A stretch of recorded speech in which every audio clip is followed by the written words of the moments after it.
Hello, everyone, and welcome to episode 266 of Kouryer Podcast. Our today's guest is Mr. Rob Tuytel. He's an environment designer and co-founder of Polyhaven from Delft, Netherlands. And of course, before going to the questions, let me quickly mention that in the for contact section of the captions, you can find the links to his Twitter and YouTube channel, which I highly recommend, CG Masterclass, amazing YouTube channel. And also the link to the Polyhaven website. And also, since, of course, he's a co-founder of Polyhaven, as I mentioned, and also the Patreon of Polyhaven, which the link of it is in the captions as well. There's like even the early access or the $5 a month tiers are really good. You can still use the add-on. You get access to the add-on and everything else assets of Polyhaven, which is really handy if you're trying to just speed up your workflow. And also a link to a 3D environment art course in Blender by himself as well, which is there's a Blender Market link to it as well. So yeah, we will talk about this in the podcast as well, this tutorials and stuff like that, so we can understand and get to know more of this stuff more if you're interested. And of course, without further ado, how are we doing today?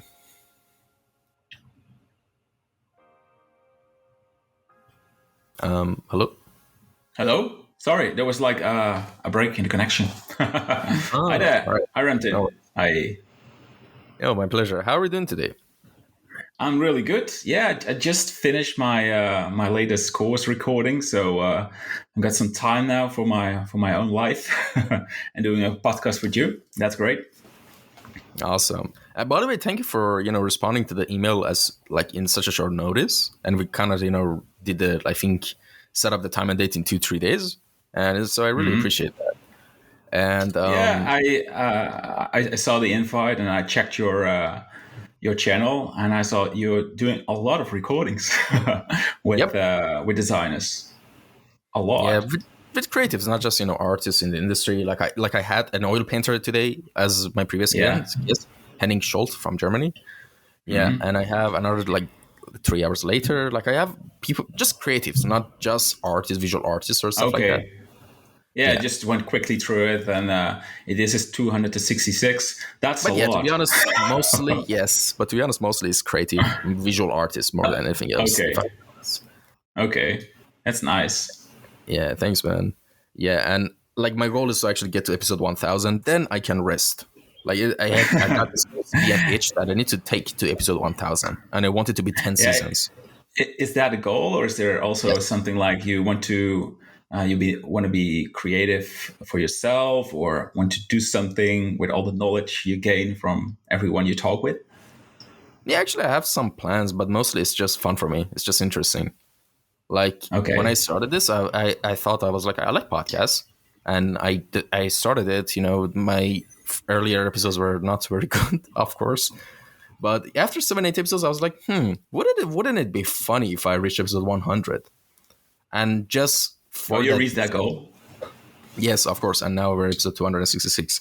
And now then I thought to myself, wouldn't it be funny if I did 1000 episodes? But I did some calculations that it's going to take me around, I'll be 40, 41, 42 when I reach that goal. If I do 50 episodes per year on a good pace. Yeah. And yeah, that's the goal for now. We'll see what happens. Okay. Well, good luck. Looking forward to it.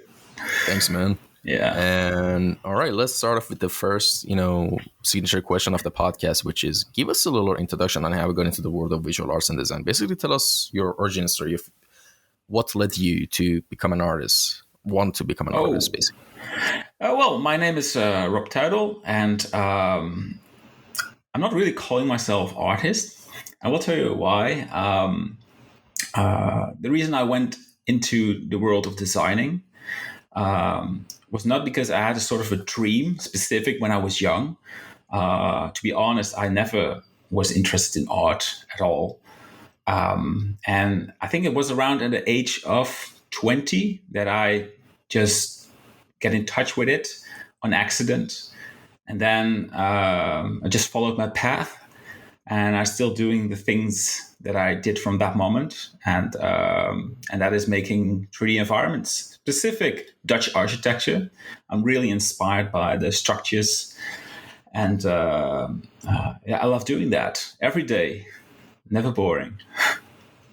Awesome. And for anyone who's, just clicked on the art session link, you can clearly and evidently see that, there's a lot of Dutch architecture, like inspirations in your works. And they look really nice. And I think you did some your own spin to it as well, of course. Like strong inspirations are there, you know? Yeah. I mainly focus on Dutch architecture, but sometimes if I got something on my mind or I see a nice reference image that inspires me, I want to recreate it or put my own version of it. There's not really something I really want to make, like only city sites or nature worlds. Just things that inspires you, because that is really what you need when start working on these scenes. They're really intense environments, especially when there is a lot of architecture involved. You have to do a lot of research, and people just see the image when it's finished, but behind the scenes, there's a lot of things going on. Yeah, that's pretty much it. All right. And you kind of briefly mentioned what led you to become an artist, but now I want to ask you this. When you were like a teenager and you were in high school, were you originally planning or to study art and, design or whatever, or pursue another career path? Maybe because of your parents, they thought, maybe, all right, have art as a hobby No, or a side thing. But my parents not at all. They didn't want me to be sort of creative, because they wanted me to get a good job, not being like I wanted to be a movie producer. So I think when I was around 17 years old, I wanted to do something with movies. So not the thing I'm working on right now, but just movies. So I wanted to go to the movie school, the film academy in the Netherlands. So then I went traveling just to wait if that just fade away, but it was still there. And I started studying movies. Producing the movie. So not being the cameraman or the director. So the point that I was starting to work on 3D environment scenes was because of something else that just triggers me, because I had I had a bad moment. I think around 23 years old. I mean, the things didn't really go well. The things were not on track. So you can call it depression but it was like all gray. Like it was not nice. So I dropped school and I was just sitting at home. And at that time, I was not doing anything with Blender or architecture or Dutch architecture. And that kept going for months, and it was not really nice. And it really felt like a gray world. There was no color involved. And back then, I enjoyed walking. That was the thing I liked. So back then I lived in a pretty nice city called Enkhuizen. It's a small city in the Netherlands with a lot of old architecture. And I remember that I was walking somewhere, and a building was attracting me, and it was so nice. Also because it was a little bit of snowing, and it was like there was a little bit of color in my life back again, because I really had this nice and warm feeling that I loved that so much. And then I started making this in Blender. I wanted to make these buildings because they make me so happy. And that was the starting point. And I was studying movies to be producer. And later I dropped that. I'm fully focusing on making these buildings. And I'm still doing that. So it was nice, almost a bit of spiritual happening. So that's funny how things go. yeah.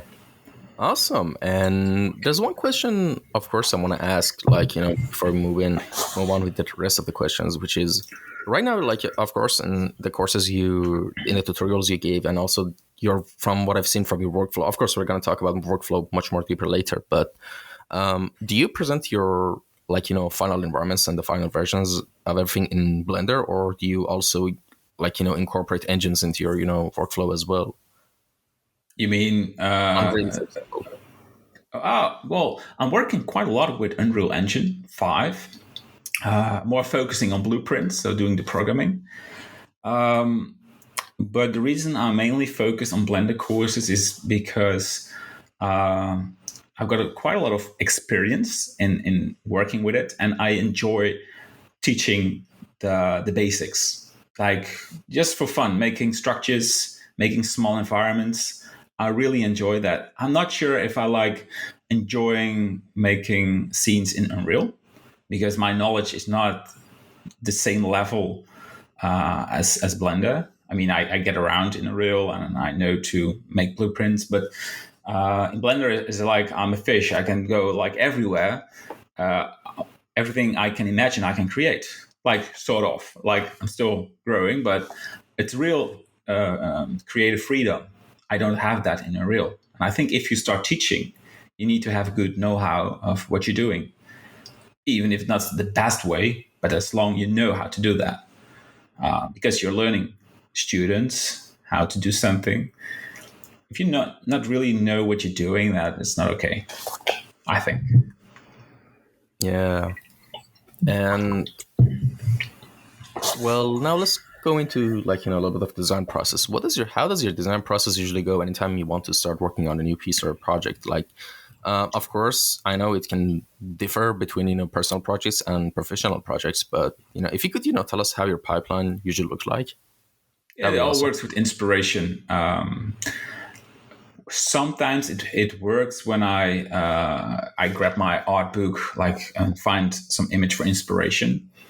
But mostly it just happens when I see something. I just get attracted by an image, and it mostly happens when I just walk in cities and I see something, and then I start doing research, making photos. So just like 2 or 3 weeks before I start actually working on the scene because it needs to grow, and I start building the enthusiasm.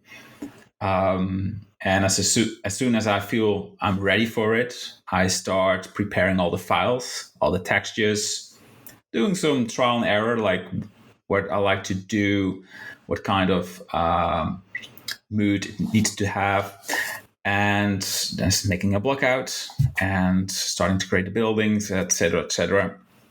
And then you have a scene. So of course it's much wider than just that, but it starts with getting inspired by something. And if you create an environment scene without structures, it's much easier because like you can generate landscapes and adding the trees and vegetation. But creating buildings is quite heavy because there's a lot of things involved, and most of the time you get more than one building. So you really need to know what you're doing. It needs to fit together. Sometimes I'm working on a scene with more than 10 buildings. That's that's quite intense. Um, so I really make a tight schedule on when things need to be finished. If I just start without a schedule, I will probably be lost because I don't know when to stop. I keep working on it and it's never finished. So I set myself a date and then it needs to be finished. And then I work to that point. So, but it's not like watertight for the things between. So sometimes I enjoy working on the buildings and sometimes enjoy more on the environment. That's like during the process, you know the best how that works. And then it's finished and then it's done and start working on something else.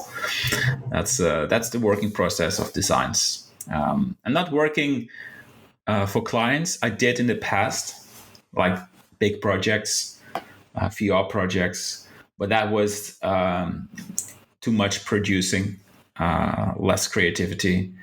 So now I feel much better because as soon as I feel inspired, I start working. And if I get no inspiration for 1 year, I do nothing on designs specific. All right. And what is the pipeline of your like preparing the final version of the assets or preparing the texturing pipeline usually looks like for you?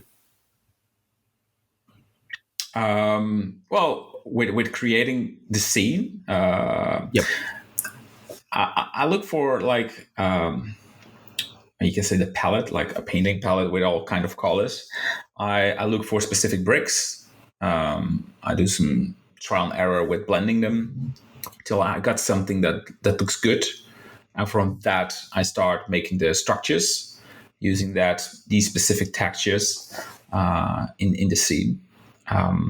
And well, the pipeline is first you make the building and then you apply the materials on it. And then you move forward to the next one. Then you copy some of the previous building and you make some changes. So the first building mostly take most of the time because you're trying to find out if you want to add something new, if you want to keep things the same. So as soon as you're continuing in the work, you can it makes it yourself easier because you can do a lot of copy pasting.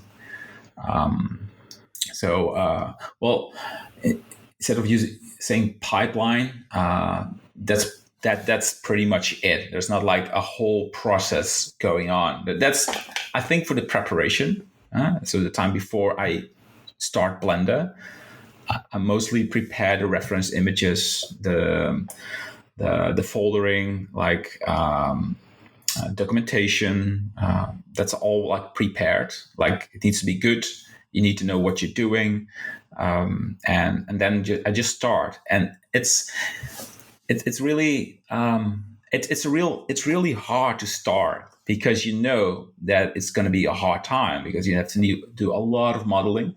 So starting a project, even when you're really inspired, is really tough. That's why a lot of people drop working on works because they're very excited and they want to create something, and then after a couple of days their motivation drops, and they know they still have to do a lot of work.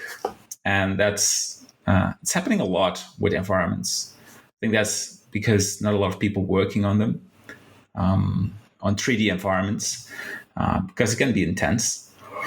But motivation is key in this process. I don't think motivation is a good word. It's passion, because if you already like what you're doing, passion, it's just words.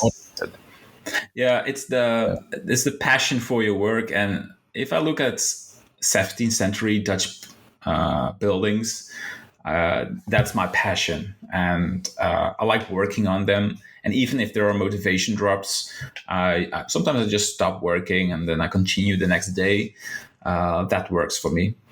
But it's so important. And when I create the courses, I always spend a full chapter on this subject, because before people start, they need to know the points of where it gets hard, and that is that you need to have your passion and motivation when you work, and not just start on something.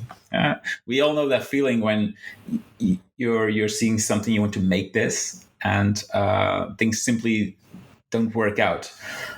So I rather prepare the students for that. This feeling will come, and that it's okay. Like, I think it's called the Dunning-Kruger effect. Well, I mean, you're going sky high with you're really happy, and then you're falling from Mount Stupid in the Valley of Despair.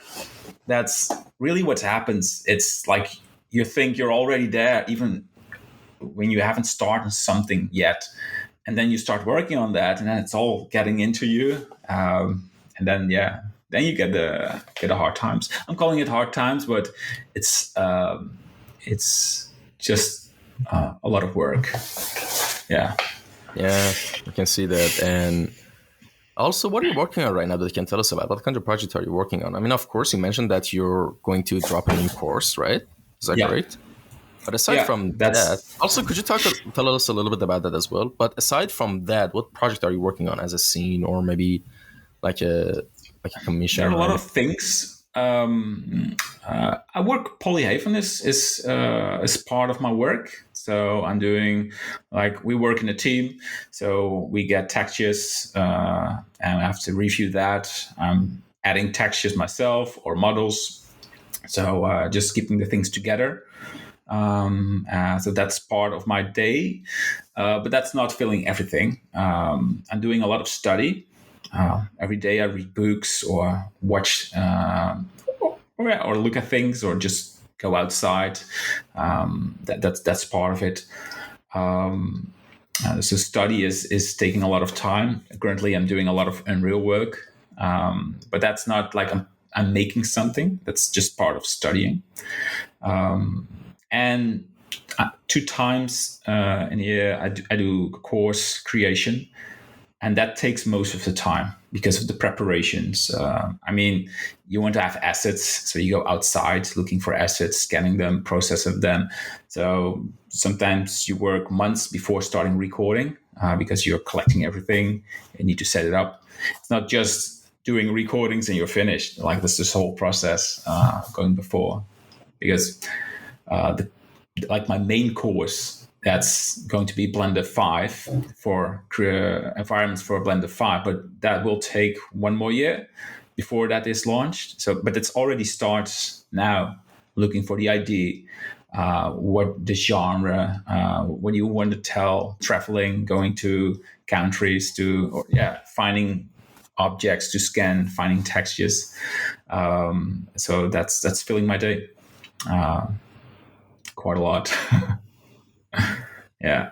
All right. And before moving to the next subjects, I need to just ask this one question as well. Who are some of your favorite artists and designers that have inspired you the most?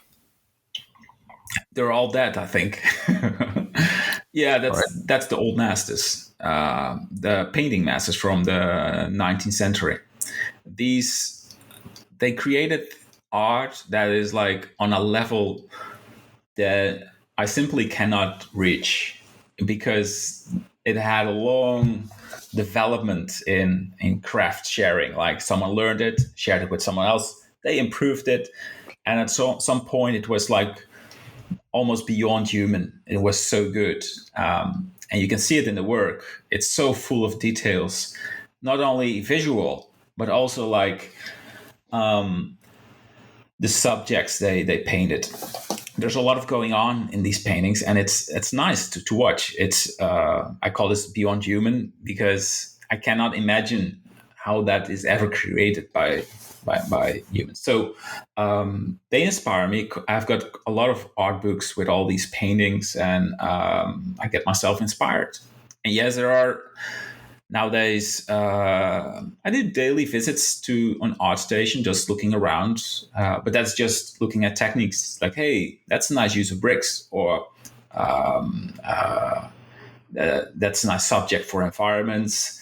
And there are many people who create lovely environments. So that's using that as like an inspiration base. But I have to say that's mainly on 3D designs. So I'm not looking at concept art. It's not I'm not interested, but I'm not really familiar how that world is the quality and stuff like that. I like paintings, like the real paintings, because they I don't know. You have to see them to feel it. Yeah, I know. And yeah, art that has just been made by pure skill and artistic ingenuity is much different than I know that I'm gonna get some flack for this, but I think it's more like, I kind of agree with you about old masters. Like, it's more enjoyable to see a painting like that than to see like a painting that's been made by photo bashing and color picking and everything. Like, I'm not saying that digital art is bad, right? I'm not saying traditional good digital bad. I'm not saying that. But to me, there's more soul to traditional work. I know a lot of people might disagree. That's nice. There's more soul. Yeah, that's a nice thing you're saying. I mean, I'm not calling it art. I'm calling it designs, because there is probably art. I'm not looking for like, hey, is there a nice artwork? What I create is just impressions or visuals. I don't know how to call that. I'm not exposing that as I've created an artwork. I'm not calling myself an artist, because I will never reach the level of an artist. I'm always learning. I'm happy. I'm enjoying the things I'm doing. I'm creating the works because I'm enjoying these environments. But if we really speak about the true meaning of art, I don't feel this nowadays. I if I look at my surroundings, like architecture, if I look at like art in the real environments, like statues, or it's I don't feel anything, and yeah, it's sad.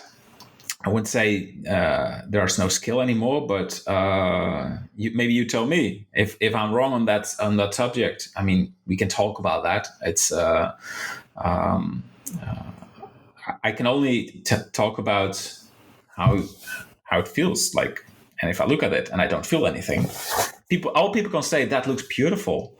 If I go to a museum and they say, "Wow, that looks," if I don't feel it, it's not there.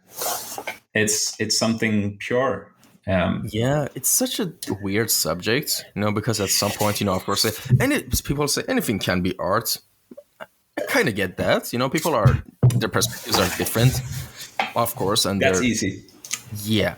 But I genuinely, I know, like, this is my opinion, not subjective opinion. I'm not a great artist myself. I'm not even a good artist myself. I'm not even an artist. I'm trying to be a junior artist. So I'm just saying that before, and just, I'm not an expert in anything, but this is just my, 2 cents. I don't think, like, art in this current form right now, especially in concept art, like, or I don't consider that art because, like, the whole process, you use 3D, you use photo bashing, you use color picking. Like, art is something that you just get a medium. Like, even if it's digital, by the way, I'm not saying digital art can't be art as well, because there are great masters in digital, like Craig Mullins, who can do Yeah, well, fantastic. there are good. There are people who really know how to handle the tools. Yeah. But if you look at, and I'm going to touch maybe a subject people don't like, but look at AI. What is this doing? Look at like the generation of the AI and the influence in what we're doing. I think 90 or 95% is replication. It can be produced by AI. So there's just a few who make impact. These people, I'm not one of that. I mean, my work can easily be reproduced by AI, but because I simply cannot reach that level, it's like I don't understand. It's really hard. I'm digging and digging and trying to understand, and each time I get a little bit closer.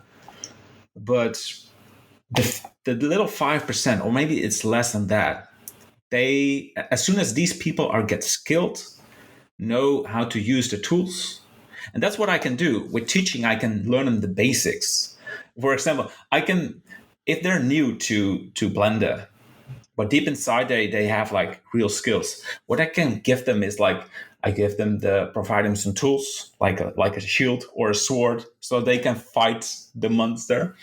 I can give them like here and try it out because it's not, I can't. Um, um, and as soon as these people like know how to use it,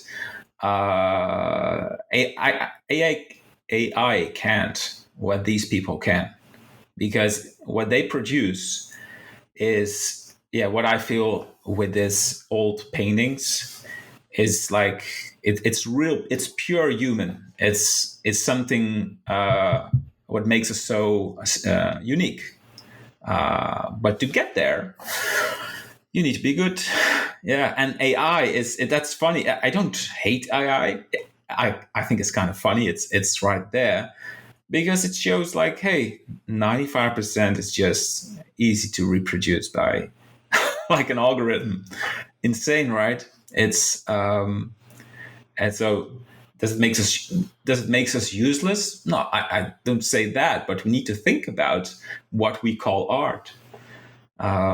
People will say, well, I lose my job because of the AI. Yeah, it's really hard, but I think you're not good enough to get there. My work will be replaced pretty soon, or it's already replaced. Okay, that's fine. I'm not saying that's a problem. Got other things to do. But yeah, it's an interesting subject, and trust me, people don't like to talk about this because it's a really like it's a Uncomfortable, of course. subject. If you yeah, well, it's uncomfortable, and they say, "Oh, I'm an artist." Yeah, what are you gonna do? It's like they feel offended. There's nothing to be offended about. It's just a conversation about talking about it, looking at it, and facing it, what it is. Uh, and that's okay because nowadays people say, well, there's now like version 5 of this AI generated. What happens if there is version 10? Stop it. There's no need to be scared. AI will be as good as like all of us. But the few, like the little like 5%, they cannot be replicated because they've got something unique to add. They're not scared for it. If you want to be part of that, yeah, you need to work your butt off for making that. And that feels okay. That feels okay. And you don't need to be scared of like the next version of an AI generator that is becoming better and better. I mean, what is that? Why being afraid? There are a lot of people being afraid. Yeah, I get that, but at the end of the day, I kind of agree with you as well. Like, basically, right now, you can't afford to be mediocre. You know, Nope. No. No. absolutely, and of course, like especially with AI, like, and don't get me wrong, to people, I'm of course, even if your art your is not the high level that you feel confident that your job is gonna take in by AI. So what's the solution? Well, get to work. It's the same for me as Yeah. well. It's the same for me as well. Yeah. I'm not a great artist. I know I'm not. I don't even have a junior portfolio right now, as I mentioned, but I'm trying to get it. But I'm not going to sulk about it and cry about it that, oh my God, what's the point? Everything's going to get taken over. Everything's going to be automated. First, I love what I'm studying and learning. Like, even if AI takes my job, I'll probably get another job, but I still continue this as a hobby. And second, I know for a fact that I can get better. I can practice. It's just a matter of time. So I Exactly. don't need to worry. Just Yeah. like, you got this You one got life. Are you like, There's don't not you? enough time to spend time on being worried. My dream is that I can walk in these cities from the past. Like I love that. Like being back in like in the 17th century. That's why I'm working on it. That's why I keep working on these scenes. So if AI can do that, I'm happy. It's okay. I feel like that's what I want in life. That's what I think all day about. That's why I spend sometimes months on one image to make that nice. And I feel like there's a short amount of time. I feel like that's nice, and then it drops, and I have to work on something new to get that nice feeling, a good feeling again. So, well, for now, if I type in prompts to get the environments that I like so much, I'm not really impressed because I'm looking for specific things. But that will change. I'm pretty sure that will change. That's why I say I will be replaced as well because it will grow to a level that it's like the best of the best of the human's creation at that moment. The thing is, the human like spirit or what you call it has this imagination feature, and that's like way more powerful than AI. We get something that's pretty unique, and that's okay. That's okay. So um, um, there are people will use that. Skilled people will use that and always create things that make impact. But yeah, the majority will just fade away. Look back in the days, like in the 19th century, when it was on a really high level. How many people were making like true art? Just a few, and now it's like everyone is making designs. I mean, that's fine. That's great, but don't call yourself an artist because that's. I mean, it's like a high level for me. And what do you do? What someone else labels it have to do doesn't matter.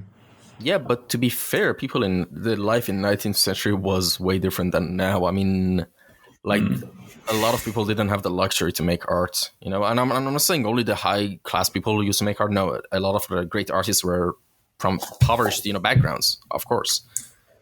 But the thing is, I think here's a thought experiment. All right, not a thought experiment, just an idea. Right? I just realized this. How does AI make art from databases and also prompts? All right. Who writes the prompts? Who writes them? Prompt It's a engineers. sort of I think it's sort of black magic. No, listen. No, Here's really, no. I'm joking. It's joking. I know. Of course I know you're joking. It's not black magic. I'm not gonna sacrifice a chicken and just make a bunch of chants. I tried. But the thing is, I know. But the thing is, like, here's an idea. How does AI art gets created? By prompts. Who writes the prompts? Prompt art engineers. But that's such a cringe term to say, prompt engineer. Jesus. So all you have to do is just outsmart prompt engineers, outcreate prompt engineers. That's it, and your art will be safe. Because there's a lot of the ideas of AI is limited by what has been made till now.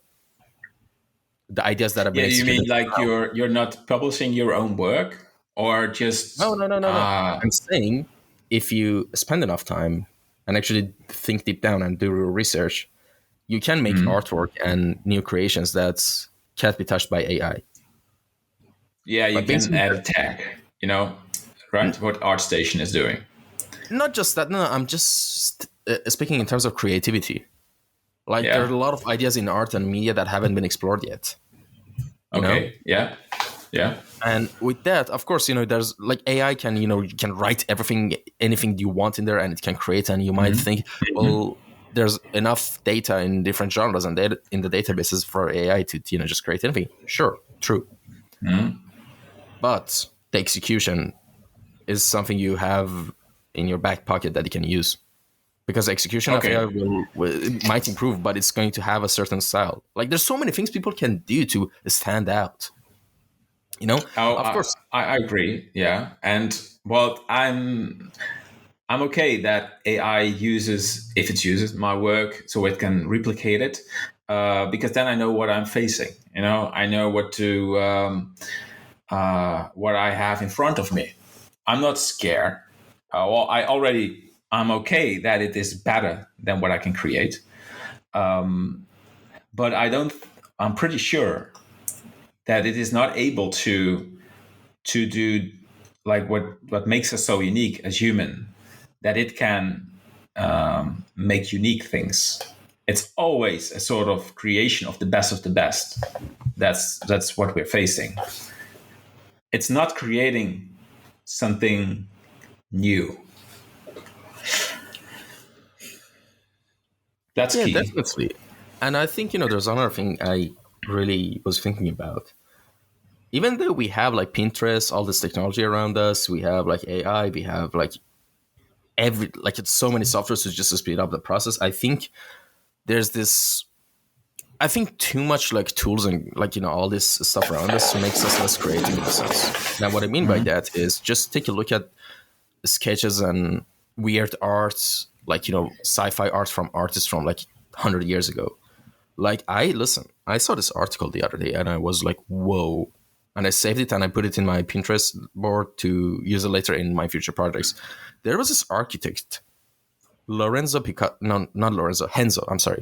Picasso. I think he's Brazilian. I'm not sure. Have you heard about him? Picasso? Or no, it's another Picasso. No, that's the other. I mean, this is okay. Renzo. No, it doesn't sound familiar to me. Yeah, and he made a bunch of sketches and proposals for the design of Manhattan, New York. Yeah. And his sketches were, I was like, whoa. Like, that level of creativity and just and he actually designed a very multi-level streets, multi-level harbors, and it was some insane sketches. I'll try to find the link and send to you later if you want. But it was some insane stuff, and I was like, wow. Yeah. But you don't see that level of creativity that much these days. Yeah, that's what the question I like to ask. Does it feel for you like that's a human factor? What can achieve that? Like, that makes us so unique that we can, at some point, think out of the box. What an AI will always look like this is already be done, and I can make variation on it, and I can make this super cool, super nice. But just create something 180% like 180-degree different, like what you cannot. Everybody is aiming that direction, and then it suddenly goes to something completely different. I don't see AI doing that. I haven't seen either, but anything is possible. Like with the way that AI is advancing, it can probably do anything. Like it's gonna improve a lot, and I'm honestly not don't care about that much. Sure, I mean it's gonna take a lot of jobs, but the products I don't think a product like that is ever going to top like a product that's been man made by like just pure passion. It's different. Like look at the movies and animation movies from like 90s. The quality of those early 2000s, but compared to some of the animation movies right now, it's different. I think they had more soul. I know it's such a weird term Yeah, I keep using. I'm sorry for anyone if it's annoying, but I don't know how else to explain it. Even some yeah. video games Well, from the looking past. at Video Toy games, Story, that's yeah, nice. If you compare that, I mean, these are great. The Pixar animations are really good. It's more stop motion quality, like because it's more animated from keyframes than instead of using motion capture and smoothing it out. Um, yeah, I see. I see. Yeah, there's. Uh, I understand what you're trying to say with that.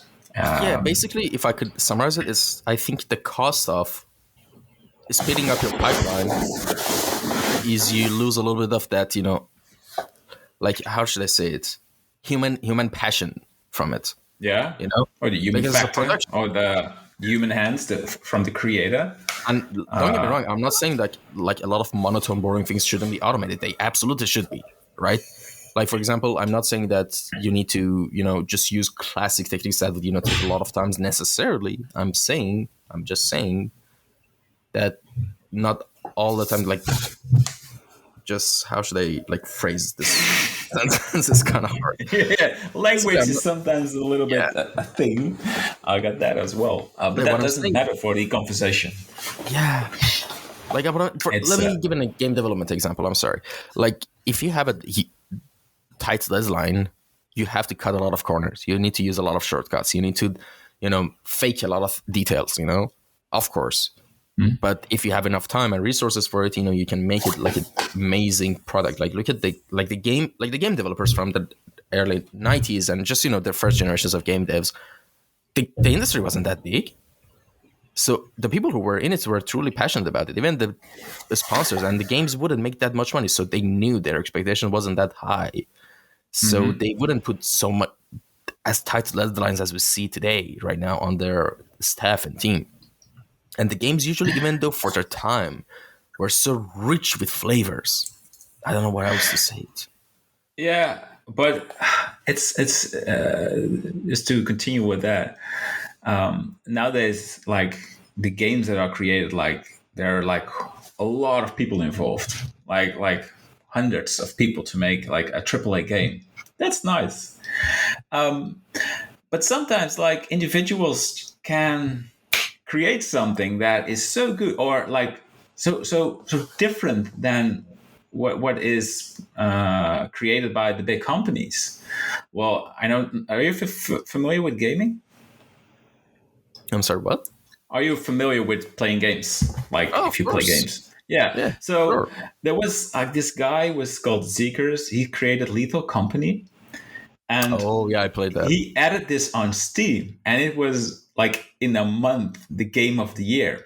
If you play that game, it's not like a simple game. If you like look at all how he programmed it, it's not easy, but like it's very simple. You just go to moons, collect some scrap, dump it in your spaceship, and collect some money to go to the next moon. I mean, it's super simple, but he reinvented almost the way you play co-op games, and he did so well. And I like like everyone is playing Lethal because that's fun, and that's maybe the thing what I'm trying to say about the human factor.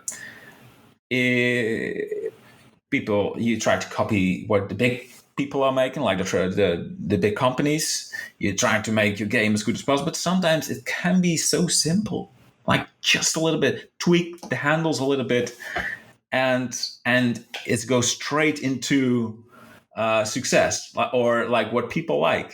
I kind of like that mechanism. I don't know what's behind that, but it happens, not a lot, but sometimes it just happens. It's just a sample I think of it right now, and that's also with designs or you just need to be creative to find a subject that you get popular with.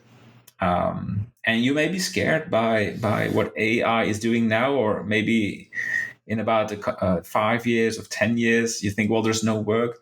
It doesn't work like that. You need to like go back, like isolate yourself, and really think, hey, what makes sense? What is this like? What people like? What are we doing? What are the other ones doing? But what makes sense? Like fundamental questions, and then I think a lot of people are able to make impact, like Seekers did. Brilliant guy. I love that. Yeah, and I think he's only 21 as well, if I remember it right. The developer of Lethal, and He's on his own, I guess. yeah, It's a one-man army. And what he did, I mean, he did some environmental work, but yeah, well, I mean, it looks solid, and that's also part of the success. It's not crap. What he did was working solid, and so people start playing that. And I thought, hey, damn, we got a good time. I like with this proxy chat that you can just walk in a facility and then your friend somewhere just died. I mean, that experience. I always thought that playing VR games was the way to get that, and I did a lot of VR development, like getting this sort of feeling that you're looking for, and then a guy like he did is just phenomenal. It's really great. It makes me really smile. And then you can see like a lot of copies, like people trying to copycat that, and the big saying like battle playing PG Battleground. What is it called? Battleground. Player unknown battleground. That you die from the plane. You just go there. It was not a small company, but he invented that battle royale, and then the big companies started to copy that as well, like Battlefield, Call of Duty. But I think they never had the same success as PlayerUnknown Battleground. PUBG. They have actually. Fortnite is the most successful. Yeah, of course, but that's from Unreal, right? That's. I think before I'm not 100% sure, but I think they got acquired by Epic later. I'm not sure. Of course, but Fortnite, yes. Okay, Fortnite. Actually, even like the Lethal Company, there were games very similar to that, like earlier. But still, he took a formula and he made it something unique and a cool experience. Yeah. But it's really, but because this is where we talk about, and where we're now going to that direction, is that it's sometimes just slightly turn like the buttons and the values to make something is just good, that makes sense. When I create another example, I create a lot of designs till 2016, and I dropped them on ArtStation. And I mean, I never went above like 20 likes. It was just nothing. And I spent a lot of time on them, sometimes like weeks working on an environment. I had no clue. But I keep doing that. And then I went to a museum. I was invited by like an exposition from an old painting master. And they collected all of his work, putting that like on the walls from the early days till his final work. Okay, so I went there, and they showed real photos of the location, his sketch, and the final artwork. And that was really nice because I was watching that and I saw the real photo of a location, like early photos, black and white. And then I saw his work sketch, what he saw with his own eyes without making it like beautiful, and the final work, like what he thought this location needs to be look like. And they were all different. But when I was looking at that, and then it clicked. It was that everything he added made sense. Like people standing on locations, like the broom, like to the or like a bucket or like a stone, how the light was reacting, because on the photo it was just like flat, and in his painting it was all like interacting with each other. So that was making a lot of clicks in my mind. So I thought back then I just was making structures with some nice sunlight, a little bit of fog. I thought that's the way to go. So I started trying to give things sense. So I removed 80% of all the objects because I just was adding stuff like barrels, everywhere barrels, medieval doors, chests. Like it needs to be medieval or 17th century. So I removed like a lot of things, and I started a little bit with story inside of it. And as soon as I started adding these designs on ArtStation, I received many more likes, and I started to play around with that. And then, like, it went not sky high, but it started to get trending and on the front page. And I thought, wow, that's nice. I really learned something from that. And the lesson was that you, as the creator of the scene, it's not just generating, it's like think about what needs to make sense in the image. It's like key. Otherwise, it's you look at something and it's like your it's an experience. So, and as soon as you get distracted by something that is not right, you're out of this world. You're distracted. So the trick is, as soon as you watch it, that you keep looking and you're fading away in that world, and that you stay there. The longer you stay there, the better it is. So that's a sort of thing I learned back then, and that was a really wise lesson. And I never asked the old man if that was like what he really tried to do, but I assume that is like how it works. But yeah, we don't know. That's something that spark I can't touch. Everyone has his own version. I'm not saying it works like that, but there's something going on in the mind. What is like that you get attracted to something, and that some images just not interesting. It's like the TikTok, the 5 seconds that you get involved and then you swipe it away. It's interesting. Yeah, and I previously mentioned an architect. Like I actually checked his stuff, and he's Italian. Renzo Picasso. I highly recommend anyone to go check out his stuff. He was an Italian architect, engineer, and urban planner. And Yeah. his concepts he made for New York are crazy. It's like out of sci-fi, but they actually make sense. They're like really good inspirations for anyone who's. What year is he from? What is like? This guy was born in 1880 and died 1975. So he died at 95 years old. Okay. And yeah, his So stuff he was is like insane. he was from the old generation. If you look at Manhattan, the early skyscrapers, I kind of like them. Yeah. They're full of like the old style, but then in a very like tall shape. What is the name of classicism? No, it's there's a sort of a no, it's not that. But I mean, that's if we make skyscrapers like how they did in 1880, like in the 19th century, I think it will be lovely skylines.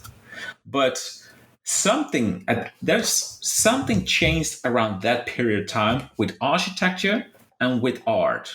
Like there is something at that point because that's the point when like the old masters stopped working because of the introduction of the photo. Now it's not because of the photo, but there's like changes in art, like the avant-garde, impressionism. But architecture started to change, like concrete and glass, and the way we make modern art. And I don't know exactly what it is, Mass but consumerism in a nutshell. it's sorry. Mass consumerism. That's it. Like when the population is growing so rapidly, there's But not is enough it, like it but yes, it's regard. like our environment. Like before that, every civilization or like society, like people who live together, had their own like culture, building style, very unique. But whatever city you are, all buildings look the same. It's all glass and concrete, and they have a little different shape, but it's ice cold. And some people say, well, I like that. It's big, but I mean, as a human, you live between concrete and glass. You know what that is doing with the human mind. I mean, we're not, we do not belong there. If we live like in an old city of Italy, where you walk around these beautiful buildings, like that feels nice. And if you walk in like a modern city with skyscrapers, it feels cold. And uh, I cannot imagine that that will inspire people. Well, it can inspire, I think, in the bad way, because the whole environment starts to change with modern art on like where you live, like statues. Like you cannot even call it statues. And if I look at it, I think what I'm looking at, that's not me. That's not who I am. This is not like the society I do not recognize. So as soon as I go hiking and I'm like in a forest, I feel a good feeling. But why are we doing this? I know we need housing for people. It's very important. But this is not the way to go. It stops somewhere. Well, I don't think it'll stop anytime soon. I'm sorry for being kind of pessimistic, but I mean, it's all about profits. It's all about profits. It's more profitable to make a quick copy paste building for people to just cram them in than that. And people wouldn't usually care about that. Do you know why? Because when you're worried about your bills, your money, your these stuff, you really don't care if your house looks pretty, you know? Because if you're barely trying to make rent for the ugly house you're in, and that's the life of most people right now on this But you can planet. live in a very small room. But if that small room is part of a lovely building, that can be okay. But to And make that lovely view, people always use the argument it's way too expensive, man. But if we look back, like a couple of centuries ago, I mean, people could do that. So nowadays, we have to like, what are we giving to our next generation? After 50 years, we bring that down and we make a new structure. So everything we create, we will be we will be nobodies for the next generation. There's nothing left of us. Is that what and how can these people be inspired? They've got nothing to look back. That's not okay. I really make that statement that it's going the bad way, and and if you say yeah, it's just how things go, and that's the way to go. Well, it's it's not a good development because if we do not live in something nice, how can what makes what makes sense then? What makes sense in life if you're okay with living in with an ugly surrounding, with nothing that makes it human, with art that is not looking human. What you're living for, it's so important. It creates happiness. It's yeah. I'm maybe a little bit different than others, but I also think that some people are like scared saying that, because if you say I don't like modern buildings, or I don't like modern architecture or art, people say, yeah, what are you? Then you're doomed. I like it. And why do we have so many tourists in the Netherlands? They're not going to modern buildings. They all go to the old ones because they like it. I mean, and still we're not making nice architecture that describes who we are. Maybe that's the point. Maybe these skyscrapers or art describes who we are at this moment, and that's not a good sign. That's not a good sign. Yeah, there's so much to unpack here, but like by the way, like I totally agree with you, but the way I'm describing things is just unfortunately like we both know, and everyone who's listening, that's just how things are heading right now, and it's not really good. Like it's and the things right now are way different than previous centuries. Like people used to make mega structures that would last generations to finish. Like a good example is a church in like there's a church in Spain, that's a cathedral in Spain that's still being constructed, and the construction of it I Yeah, think started in I know. Yeah, 100 years they're still ago. constructing. It's really old. Yeah, Yeah, it's people used to think like that. We don't anymore. We're just short term. it's something with familia. It's but yeah, that's how cool is that? And I think they're nowadays adding modern parts to it. I'm not sure, but that's what I'm not sure. I'm just thinking about that. But each time when you add something from your century to it, then nowadays we have to add something modern. Um, but it's I don't understand why we're not able to make like a structure that is staying there for more than 50 years, or like hundreds of years, so it can inspire others. Why does it needs to be? Why it's Profit. That's it. Just profit. The word profit. Always remember that. The blights of capitalism. I mean, I'm saying blights of capitalism, and people don't think I'm a socialist as well. Like it's just a problem with capitalism. that's That's black all and I'm saying. white thinking. That's black and Yeah, white. which most people do, unfortunately. Now, it's like right now, if I say, "Oh, that's the problem of capitalism," they think I'm a communist socialist suddenly. Jesus, and like, yeah, there's just so many problems, and I keep sounding pessimistic, I know, but unfortunately, it is what it is, and the Oh, only well, advice, you're opening a subject that is really yeah, interesting. And yeah, the funny part is that you say I'm sounding pessimist. It's because the majority has a very strong opinion about that. So there are like X channels or Twitter channels that shows like modern architecture and old. And I mean, if you see the comparison, that you immediately you think they're joking. You cannot remove like all these old buildings and add this modern structure. But yes, we're exactly doing that. So you're saying that's because of profit. Well, then a society should say, we're not doing this anymore. Enough. But society is like, that's okay, as long as I'm okay, you do. That's what are we doing? What are we doing with our surrounding, our living environment? It's almost criminal. It's I don't know. And the only thing I can do is learn students the craft of like how these old buildings are created, why they are special, why these buildings have something unique, so they can be inspired, so they can add this in their own work on any sort of level or any type of work. So we can maybe slowly change from where we are. If we all go to modernism, that's like a dead end, because that's not what we are.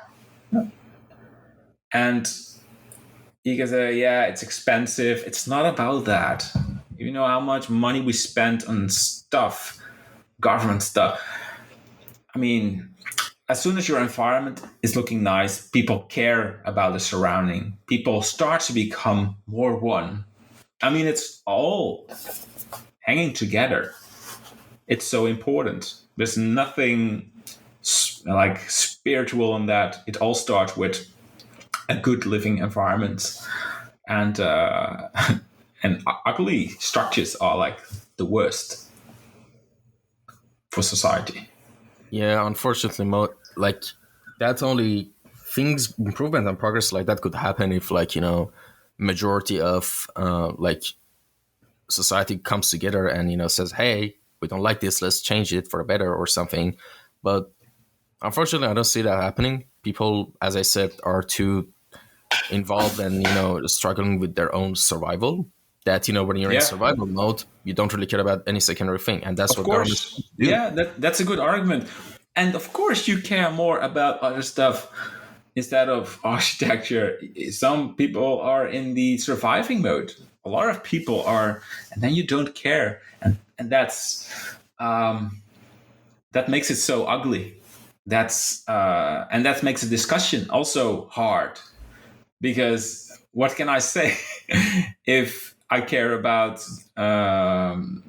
architecture and then say, yeah, but he's starving. Is your architecture more important? Of course not. I mean, of course not. But it's not that black and white if we not talk about this. If it's like so heavy, then Yeah, things of not course. become better. Yeah, definitely. And there have been like improvements and progresses like with people like that are trying to move that direction to the preservation side. Like I'm gonna give you an example of Iran. Like my hometown Shiraz is a very old city and it has a lot of like historical sites and buildings, and the municipality keeps destroying like old houses to replace it with I don't know, new structures. And there are a lot of people who protest against it and do that. And sometimes they get successful, sometimes they don't. But the battle is going on. And I'm sure all over the world is the same.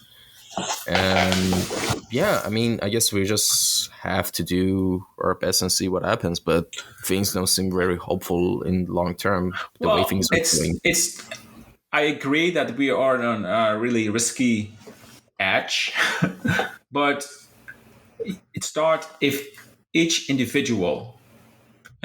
We are small. Everyone is like a small like particle, but it starts with the human inspiring others. So if you think it can change, the only thing you can do is start making a small impact. If a lot of people make a small impact, then things will change.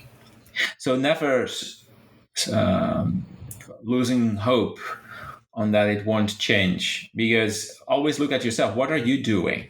You're making a lot of podcasts, talk with people watch that. That's an impact.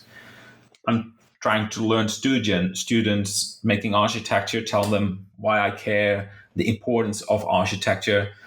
That's a little impact.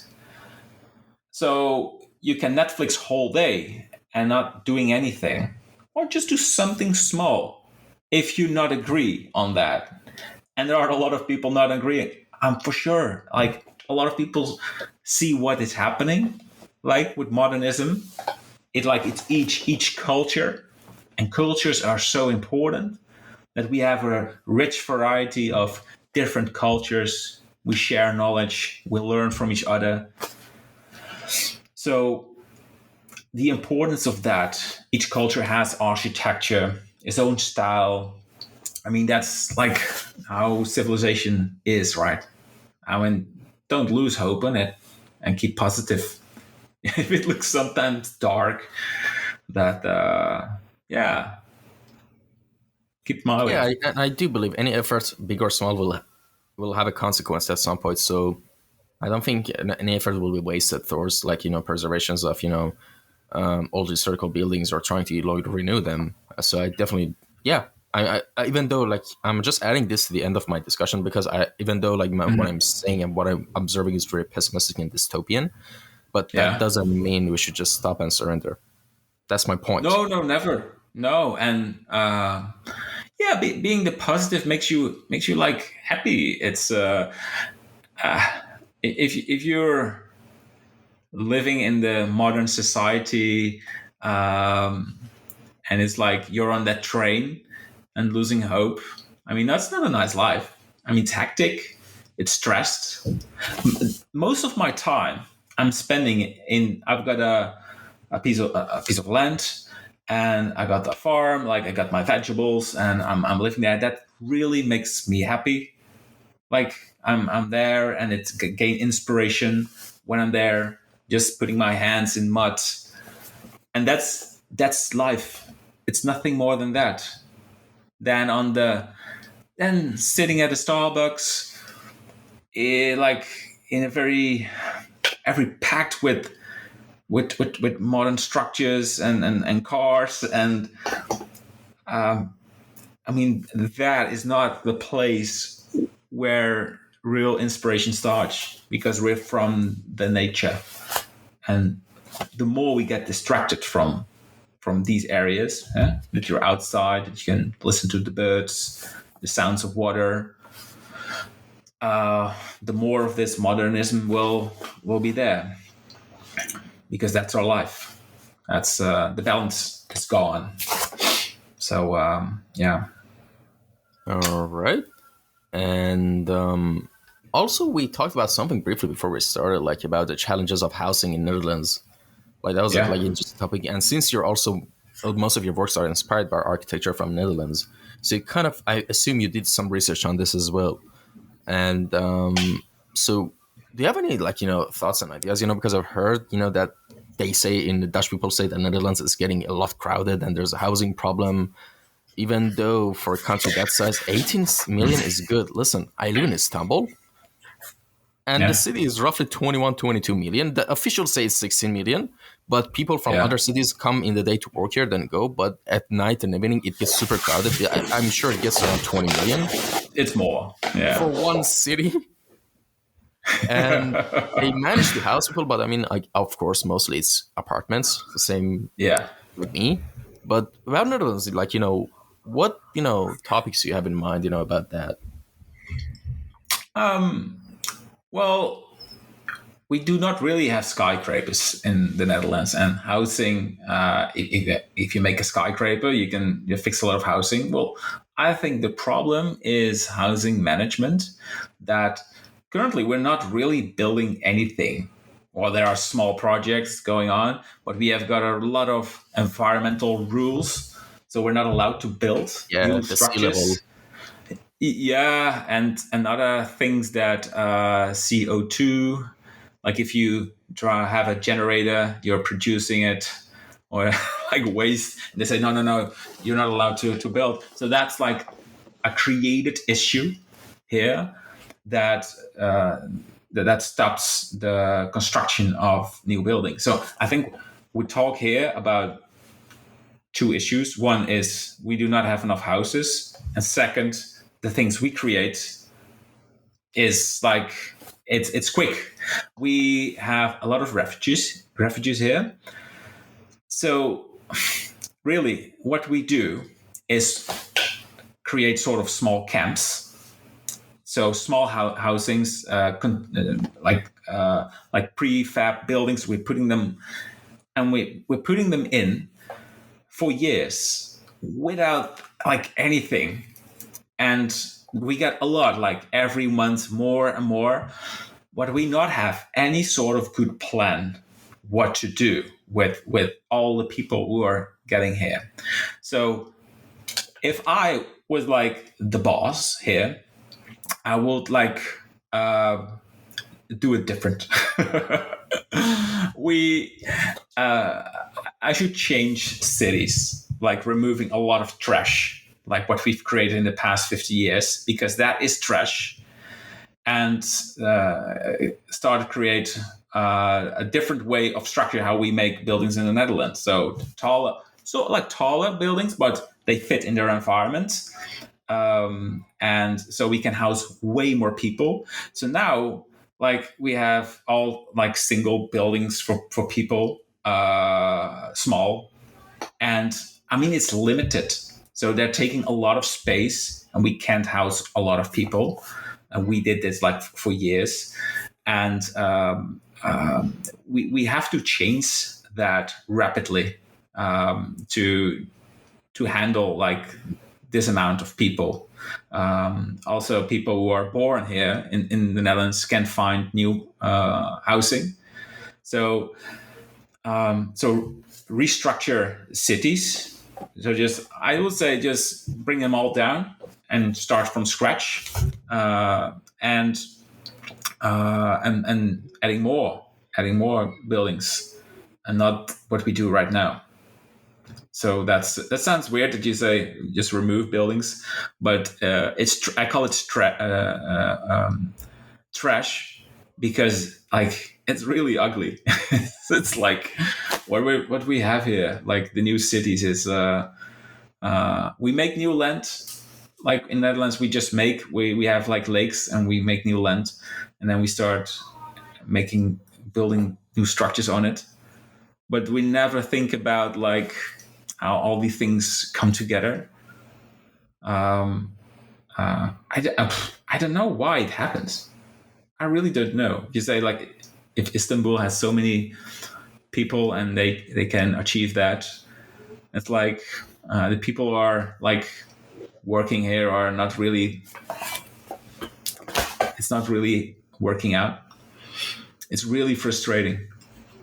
If they have plans, like someone has a good plan, they simply don't do that. Like for housing. So we got a word here in the Netherlands. Not really sure how to pronounce it in English, but they're not just fit for the job. There are a lot of people not fitting for the job. It's frustrating. I mean, how do Yeah, I you can get definitely that? feel your pain. I know. Yeah. Yes, it's yeah. I'm not an architect. I'm not in the government.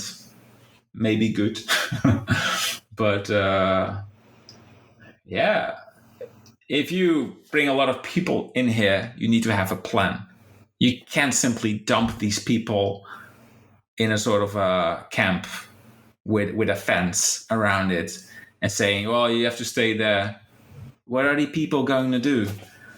What is their future? What like I mean, if they are part like of our society, I mean, they want to add something and they want like to make something out of it, but it's just like the worst.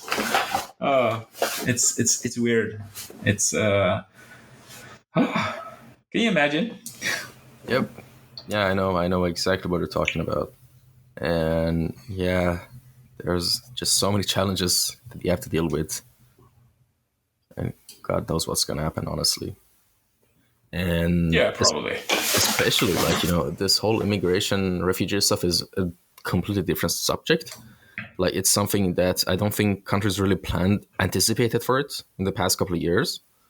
Mm. And yeah, that's just their best way to manage it. Of course, it needs to be improved a lot, but yeah, we'll see what happens. But there's just so many things happening at the same time. There's like, especially in the Netherlands, there's sea level rising. There you can build houses, and yeah.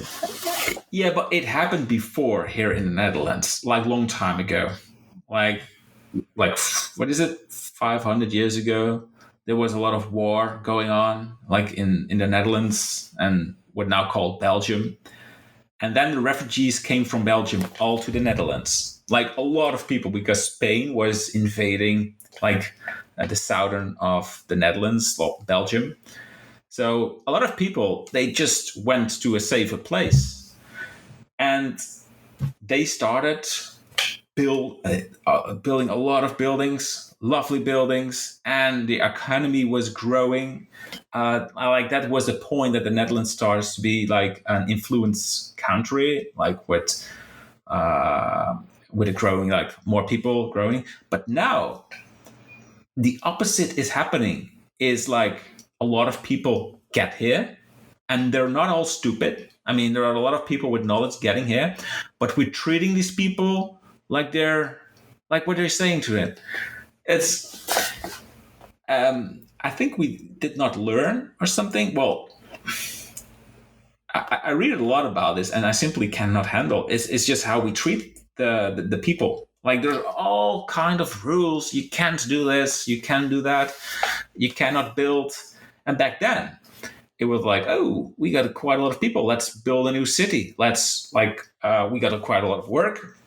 We need you. We can use all the kind of hands. And it's like, it looks like the opposite is happening here now. So it's, we store them, costs a lot.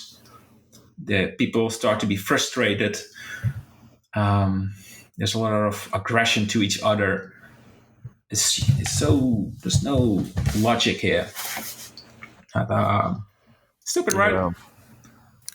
Yeah. Like I honestly don't know what to say. I'm speechless, but I'm also not a professional about this. So, but yeah, like just when I mentioned Renzo Picasso, it reminded me of a very famous like martial artist, Renzo Gracie, and then it reminded me of Renzo Gracie's brother, Hoist Gracie.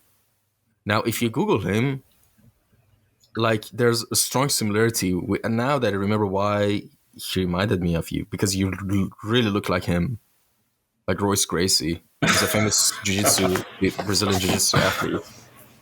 And I'll send you the picture of it after the podcast. But that was just like an uncanny similarity. I was like, where did I see this face before? And like, just kind of like 90% similar copy. But yes, so till now we've talked a lot about like art and architecture and all this stuff. But now I want to ask you something personal. What are like any other non-art related hobbies or things that you have that you want to learn or explore in the future that are completely non-art related, by the way? Ooh, and you bedoel not related to Blender? Nothing, not art related at all. Okay. Well, I mentioned that if you're going that way, farming. If that's what you mean, I mean something completely different. I'm spending Exactly. most of that. I'm spending like I got around 3 arc of land, and I'm spending a lot of time there. If I'm finished my work, I go there and I got chickens and animals, and That's so nice, man. Love I that. work there a long time every day. Um, it's nice to it's sort of off grid, so there's no electricity, so I have I to love produce it that. all myself with solar and wind. And each year I'm creating new stuff like structures, slowly, but generating my own food. So I live almost from everything I researched there, like potatoes and onions, chickens, a lot of chickens. And it's something completely different than blending, but at the same time, like working with art or designs, I need it to refuel myself, being there. And it's a very important part of my work because when working, like I need all the energy. And like now, I recorded a course and I'm totally wasted. I'm tired. But now I start like doing a lot of like farming work again and building new things for the new animals incoming. And I'm recharging very fast. It's and I like if I'm not on a farm, I like hiking. Just go into the forest with my backpack and just walking and sleeping there, and just go further and just watching nature. I would say we're part of nature, so we we we have to spend some time there to charge, to feel good and get new ideas. So that's nice. That's really nice. Yeah, you're basically playing a Stardew Valley, but in real life. Do you know that game? Yeah, well, it is Stardew Valley. Yeah, I know the game. It's exactly that. It's that's awesome, man. I just love every day, spending some hours. If it's raining or freezing, you have to be there always. It's not just for summertime. But yeah, it's peaceful. It's chilling. Yeah. I love to do that. It's like my favorite place, one of my favorite places on earth to live. Like, is Northwest Pacific USA, like Montana, Oregon, Washington State, those areas. I love that area. to have a farm one day like Because that. because It's just so beautiful. It's just so amazing. yeah, Yeah, I don't know. I love the nature there. It's just yeah. perfect thing like that I like. Before that I used to really love Scandinavia, but it's too cold compared to that place. But one of my top Yeah, destinations places in the world to 100% I want to visit before I die is Iceland. I loved Iceland since I Iceland. was like a teenager. Yeah, I want to just visit there, not live there. Like, Why specific Iceland? I don't know, Because it just seems so magical. It just seems it's, so fascinating to it's me. volcano island, right? Yeah, Iceland. Yeah. Yeah, like the nature, the weird hexagonal rock formations. It looks like an alien planet. Like the nature is so beautiful. Like just I love to hike there for a couple of days and camp like I love hiking and just being in nature so much. And I just love to like, especially in Norway as well. Like I really love those places. But if I want to pick a place to live peacefully, like in a farm, it's probably like Northwest Pacific, like America, those estates. Montana, one of them is amazing. Oregon, Yeah, not a lot of that area. people. Yeah, just in no man's land. Uh, I don't like desert. I need areas to farm, like where things grow. Um, but yeah, USA. It's funny. You as Yeah, Iranian to the USA. yeah. I know that's It's kind of like nice. ironic. No, it's And funny. It's cool. yeah, like actually it's kind of weird because like a lot of like, Iranians are in USA as well. Like I think recently like a mayor of Beverly Hills is got in that was an Iranian. Yeah. Like it's so weird because most people think like, they're like thought of like imagination of Iranian is someone who loves their government and hates America and West. I Yeah. mean, don't get me wrong, I hate like the American government for different reasons, not because the way the politics, I don't want to get into it, but yeah, we most of us hate our government. It's like a shitty dictatorship. Like a good like third of Iranians at least, like 75% at least hate the government and are anti-government. You know what I mean? So it's not like we're all like death to USA or stuff like that. But it's so weird. When people say, "Oh, I'm Iranian," they assume that I just hate certain countries or follow certain But policies. that's because that's why it's funny because like the main opinion is like that, Yeah, and the and things are Udemy got always nuked my account because of that. yeah. Let's talk about Udemy. Yeah, Udemy. I don't want to go on record and say something that I might get in trouble, but Yeah, I you're a understand. very bad boy. I'm just gonna say that you're a very bad boy, Yeah, Udemy. I don't really like you. My friendship with you is over. Blender Market is yeah, my new best friend. Yeah, yeah. I just want to say that Blender Markets, they're now there for I think almost 10 years, and they made such a nice growth to serve like creators and like people who to buy content. They're good for creators, and the platform is nice, and it's good support. It's like so different than Udemy. it's it's milestones difference. If you want to contact, you just gonna contact them very easily. You get quick responses, and that's how it should be. Like good contact. yeah, definitely. And well, we've reached the final section and question of the podcast, which is it's appropriately titled Time Capsule, and I'm going to explain what it's about.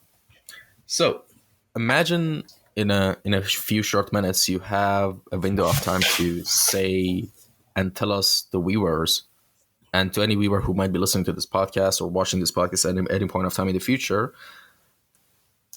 your most important and valuable life lessons you've learned thus far. So this isn't about art, right? This is about your experience as a human thus far. And what are some of the most important things you have to say? Like, imagine this is like a last recording, and your rocket ship is about to get ejected into space, and this is your last chance to say anything that you have, like as a legacy thing, a legacy recording or some sort. That's So that's not hard. I don't have to think about that. that's awesome. Go ahead. For our That's ears. that learn. learn and explore. Like if life is like your job is to observe as many things as you can. Like you can do that with traveling, but like reading or learning, like do it. Don't sit. Don't watch, binge watch Netflix. Start today with learning. That's what like life makes life. It's the most valuable. So even like if you die, you're you're losing it. It's worth a lot. That's awesome. Yeah, pretty solid, short, straight to the point. Yep. I hope it was short. No, that's good. Yeah. No. Make something out of your life, basically. Make something out of your Well, existence. yeah, it's so short. We're here on it's really short time, and it's cliche to say yeah it can be over tomorrow. But I mean, there's so much there out there we don't know because it's just in the books or not like in the main to grab easy picking. That is, there's a lot to explore, and that makes life. That makes it so challenging and one big adventure. I'm not doing that, but I mean, if I had a time capsule from someone sharing that, it will be nice. Like knowing that it is important. All right, fair enough. And thank you so much for coming by for this episode. It was a real pleasure, and I really enjoyed this Yeah. conversation. Where can people contact you if they had any questions? Is your art station okay? Twitter, just Good. bump me up Twitter. I'm mostly focusing on that platform. Mm-hmm. ArtStation, never email. I'm never responding. Almost so you were lucky. It just Yeah. lucky. So I'm not really into email. Yeah, just go ahead But and Twitter, message. I get these buzz if someone tweets and I'm looking at it. So yeah, All right, that's awesome. it. And that's I about it. enjoyed Thank you. the conversation. It was good. Yeah, same. Pleasure is mine. And thank you Cool. to anyone who tuned in and listened to this episode or watched it on YouTube.